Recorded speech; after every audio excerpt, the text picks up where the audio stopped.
அருமை தமிழ் சொந்தங்களுக்கு எனது காலை வணக்கம்.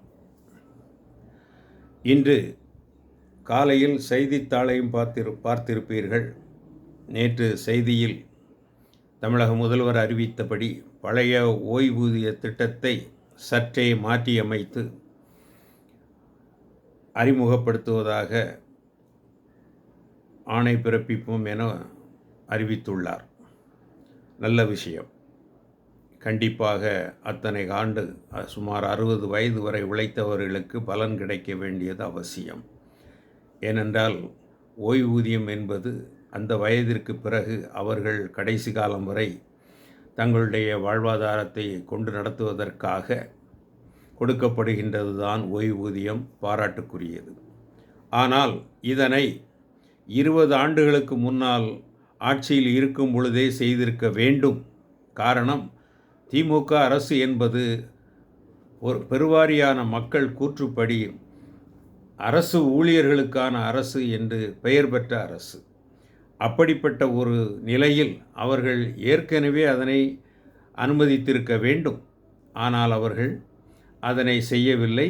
இன்று அனுமதித்திருக்கிறார்கள் என்று சொன்னால் வேறு வழியின்றி இருக்கின்ற வாக்கு வங்கியை தக்க வைப்பதற்காக மட்டுமே இந்த அறிவிப்பு வெளியாகியிருக்கிறது என்பது என் கருத்து. காரணம், எப்போதுமே அரசு ஊழியர்கள், ஆசிரியர்கள் வாக்கு என்பது கிட்டத்தட்ட 80 முதல் 90% வாக்குகள் திராவிட முன்னேற்றக் கழகத்திற்குத்தான் விழும். அப்படிப்பட்ட நிலையில் இந்த வாக்குகள் இன்று இந்த 2026 தேர்தலில் தடமாறிவிடக்கூடாது என்று நினைத்து அதனை குறைந்தபட்சம் நாம் தக்க வைத்துக் கொள்வோம் என்று நினைத்துதான் இந்த முதல்வர் அவர்கள் இந்த அறிவிப்பை வெளியிட்டுள்ளார்கள் என்பது என் கருத்து. எனவே இதனால் உண்மையிலேயே வாக்கு சதவீதம் திமுகவுக்கு அதிகரிக்குமா என்று சொன்னால் நிச்சயம் கிடையாது.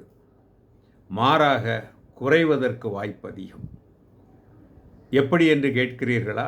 ஆம், ஏற்கனவே சில சலுகைகள் அறிவிக்கப்பட்டு அந்த சலுகைகளை சில நடுத்தர மக்கள், பெருவாரியான நடுத்தர மக்கள் அனுபவித்து கொண்டிருக்கின்ற நிலையில் அவர்களுடைய மனோபாவம் என்பது இந்த அறிவிப்பை பொறுத்தவரை திமுகவிற்கு எதிரான ஒரு மனநிலையை உருவாக்கும் என்பது சாதாரண மக்களின் மனநிலையை புரிந்த வகையில் நான் குறிப்பிடுகின்றேன்.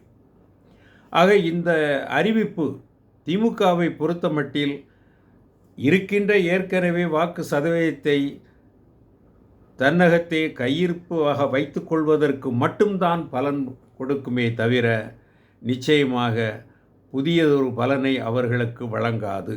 மாறாக எதிர்வினையாற்றுவதற்கு வாய்ப்பு அதிகம். இதுதான் இன்றைய நிலைப்பாடு, இன்றைய அரசியல் கட்சிகளின் நிலைப்பாடு, ஈவன் என்னை போன்றவர்களின் நிலைப்பாடும் இதுதான் என்று தங்களிடையே என்னுடைய கருத்தை பரிமாறிக்கொண்டு விடைபெறுகிறேன். நன்றி, வணக்கம்.